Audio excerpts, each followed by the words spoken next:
দিয়েছে নিশ্চয়ই খারাপ লেগেছে, কারণ তারা তাদের কাছে আমি ক্ষমা প্রার্থী আপনাদের আবেগে আমি আঘাত দেওয়ার জন্য। আশা করি আগামী দিন এটা আমি মনে রেখে মাথায় রেখে চলবো, এই ধরনের কিছু ঘটলে সাবধান হব অনেক বেশি। কিন্তু আমার না সত্যি মাথায় আসেনি যেটা হতে পারে, কারণ আমি তো সত্যি কোনো অন্যায় করিনি। এবার গন্ডগোলটা হলো কোথায়, তারিন জাহান অনুষ্ঠানটা শুরু করতে গিয়ে যে ক্লিপটা আপনারা ভিডিও ক্লিপ দেখছেন সেখানে ভুলবশত বলে ফেলে, যেটা হয় না ক্যাজুয়ালি বলে ফেলে, সুদীপা আজকে তোমাকে আমি গরুর মাংস রান্না করে খাওয়াবো। অ্যাকচুয়ালি তারিন আর আমি খুব বন্ধু হয়ে গিয়েছি, খুব সুন্দর আড্ডা দিচ্ছিলাম, বন্ধু হয়ে গেছিলাম। তো ও একজন বন্ধুকে ওয়েলকাম করতে গিয়ে কথাটা বলে ফেলেছে, কিন্তু বলেই আবার সেটাকে সঙ্গে সঙ্গে কারেক্ট করেও বলেছে আমি আজকে আপনাদের সবার জন্য গরুর মাংসের কোফতা রান্না করব। এটা হয়তো কোনোভাবে এডিটরের ভুল হবে, এরকম ভুল আমরা প্রায়ই বলি, যে কেউ অ্যাঙ্কাররা বলে, পরে সেটা এডিটে বাদ দিয়ে দেওয়া হয়। এটা তারিন জাহান ইচ্ছাকৃতভাবে করেছেন তা কিন্তু আমি মনে করি না, অন্তত কেউ এটা করে না। আর আমি তো সেখানে চুপ করে দাঁড়িয়েছিলাম, কারণ আমি জানি অংশটা বাদ যাবে এডিটে।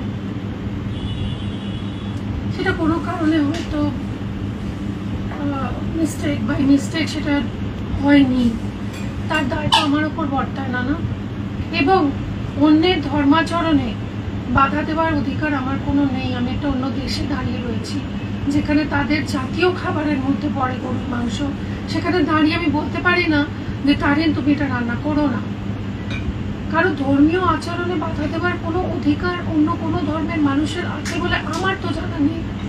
আমরা ছোটবেলা থেকে এই শিক্ষায় বড় হয়েছি, মোরা একই বৃন্তে দুটি কুসুম, হিন্দু মুসলমান, মুসলিম তার নয়নমণি, হিন্দু তাহার প্রাণ।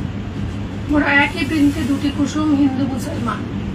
রান্নার দিকে চলে যাই। হ্যাঁ, তুমি আজকে প্রথম খাওয়াবে, আমি দেখো গেস্ট। আচ্ছা, তুমি যেহেতু গেস্ট, ঠিক আছে, আমি হোস্ট হিসেবে তোমাকে আমি আগে রান্না করে খাওয়াবো।